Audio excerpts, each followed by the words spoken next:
Hello innovators, welcome back to the Robot series, where we learn, build, and innovate using technology and creativity. In this episode, we will explore one of the most essential topics in robotics and embedded systems, communication modules. These are the devices that make it possible for our robots, sensors, and controllers to exchange data and communicate with other systems or users wirelessly or through wired interfaces. Communication is what transforms a simple circuit into a smart, interactive, and connected system. Let us begin with Bluetooth modules, one of the most commonly used short-range wireless communication systems. A typical example is the HC05 module.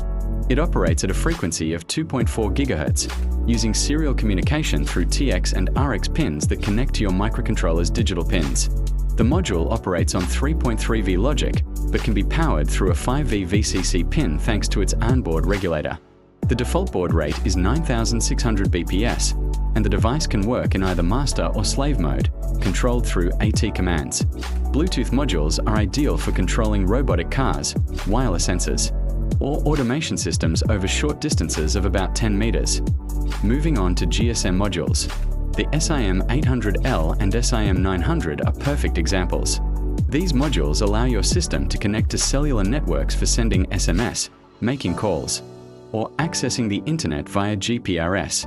They communicate using UART serial communication and operate within a 3.7V to 4.2V range. So a Li-ion battery or a well-regulated power source is essential.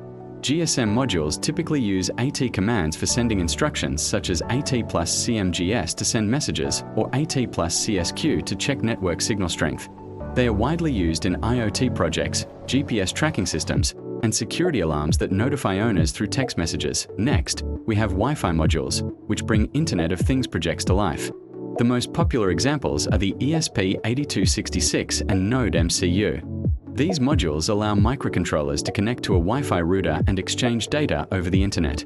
The ESP8266 operates on 3.3V logic, with current consumption between 70 mA and 200 mA during transmission. It uses TCP or IP protocols and can act as both a client and a server. The Node MCU version integrates a USB interface for easy programming using the Arduino IDE. With these modules, you can upload sensor readings to an online dashboard or control devices remotely using a mobile or web interface. Another important communication device is the RF module, which stands for radio frequency module. Common ones operate at 315 MHz or 433 MHz, transmitting digital data over medium distances without requiring internet connectivity. RF modules consist of a transmitter and a receiver, both using TTL logic and requiring 3 to 12 volts DC depending on the model. They usually work with encoder and decoder ICS, such as the HT12E and HT12D, which handle signal encryption and decoding. These modules are used in remote control gates, garage doors, and wireless sensor networks. Next is the infrared module, which communicates using infrared light signals. It consists of an IR LED transmitter and a photodiode receiver.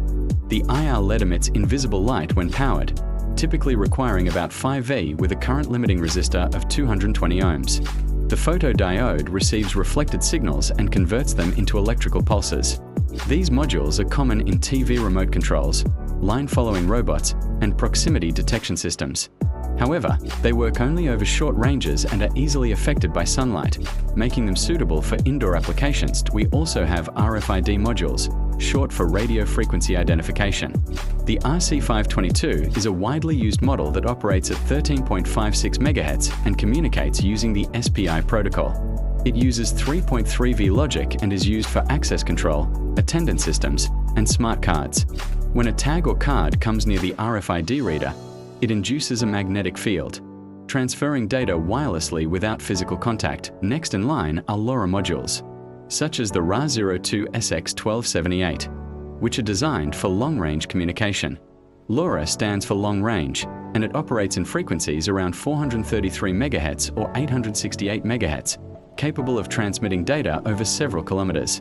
It consumes very low power, typically 20 to 30 milliamperes, and is perfect for outdoor IoT applications such as smart farming, weather monitoring, and remote sensing where internet access is unavailable. Finally, we look at NRF24L01 modules, which are high-speed, low-power wireless transceivers.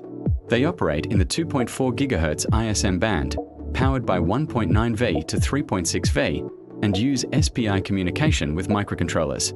The NRF24L01 can transmit data up to 100 meters in open space and supports multiple communication channels, making it ideal for projects that require multiple sensors or robots communicating simultaneously. Each of these modules plays a critical role in robotics and IoT systems. Bluetooth handles short-range control. GSM provides global network access. Wi-Fi connects your devices to the internet. RF manages medium-distance communication without a network. And LoRa ensures long-range data transmission in remote areas. Understanding their operating voltages, communication protocols, and applications helps you select the right one for your project and design circuits that are safe and reliable. Communication modules are the backbone of the Internet of Things, allowing humans and machines to interact effortlessly. Whether you're building a voice control home system, a smart farm, or a connected robot, mastering communication modules is a key step toward creating intelligent and innovative systems. You've been watching the Robot series, where we learn, earn, build, and innovate. Subscribe to the channel, share this video, and stay tuned for our next lesson as we explore display and output devices in electronics. You can watch more episodes on our official channel at https://youtube.com/therabatseries.